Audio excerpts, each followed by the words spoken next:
a very interesting story. Mr. Mark Zuckerberg issuing kind of a manifesto, whether it's his business plan or not. He's issuing a kind of manifesto about AI and launching the first American source model that he claims will beat China.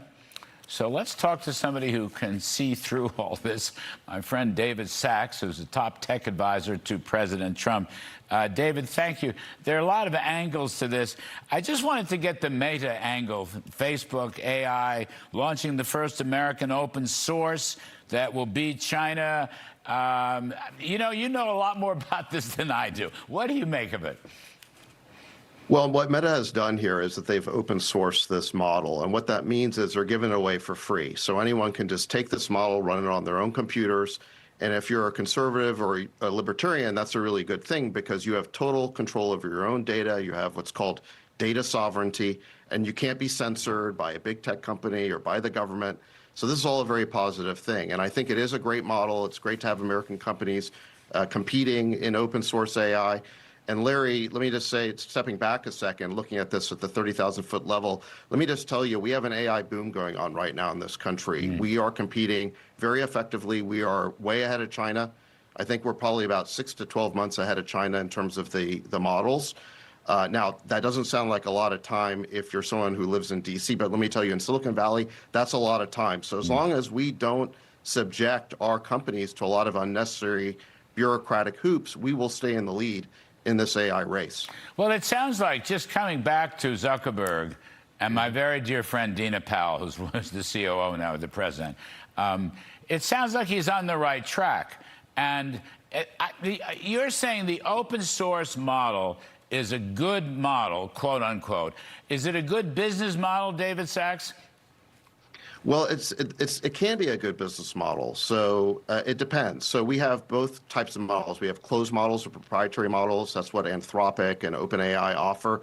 Those are the leading frontier models. They have the best capabilities, and businesses and consumers are willing to pay a premium for those. And those companies are experiencing growth like we've never seen. Anthropic is growing from something like 10 billion a year of revenue to over 100 billion of revenue this year. It's a boom like we've just never seen before, Larry. So that's the closed or proprietary model side of the business. Then you've got open models where companies are willing to give these models away for free. And the reason they do that is to get developers on their side, so the developer ecosystem will now contribute, and the companies that do that benefit in other ways. No, I get it. Okay. The other thing is this Future for Everyone fund, $1 billion fund, communities, teachers, law enforcement, which sounds very good on paper, David. Well, what Meta is doing right now that I think is very helpful is they are building out a lot of data centers. They're investing a lot in CapEx related to AI, and that is leading to a construction boom in the United States. I know that data centers are unpopular. I don't think there's a good reason for that, by the way. They don't use up a lot of water. In modern data centers, the water all recirculates. That's a total myth.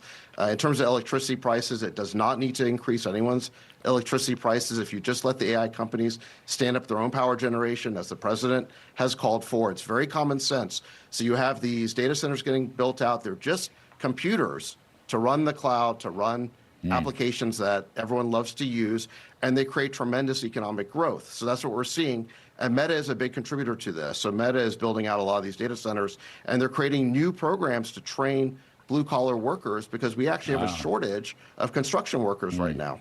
But, you know, you've said it every time you come on, and it's very important. The doomsters on this story are just wrong because jobs are rising, not falling. The economy's output is rising, not falling. A lot of it is function of AI. A lot of it's a function of better, tax and regulatory policies that the president put into place over a year ago. I mean, we're doing very well. I marvel at this all these socialists and comrades coming around. They're the ones who want to shut down AI. They want to shut down data centers, and they want the government to take over the economy. And I'm not buying that. I'm saying, David, let the comrades stay home.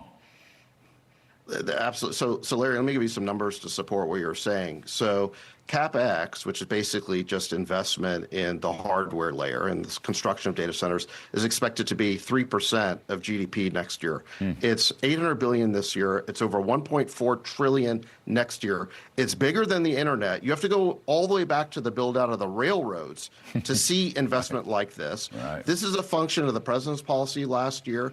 It's the pro-energy, pro-innovation policies of the president, combined with the One Big Beautiful Bill and the 100% accelerated depreciation. That's a big unsung hero here, as we're seeing unprecedented levels of investment because of the depreciation. So all of this is leading to an economic boom in the economy. And again, this is just on the hardware side, the CapEx side, where the boom on the software side, which is the productivity gains from all these companies and these consumers becoming more productive because they're using the software, that is just getting started. So I think, listen, you don't change jockeys when you're in the middle of winning a race. We are winning this race. We should not listen to the doomers. We should not listen to the CCP, DNC, who basically want to sabotage the president's economic program. And we should basically let our winners ride here. And I think, Larry, we're going to do very well. David Sachs, I love having you on this show. Can I just tell you, I love having you on this show and your point of view.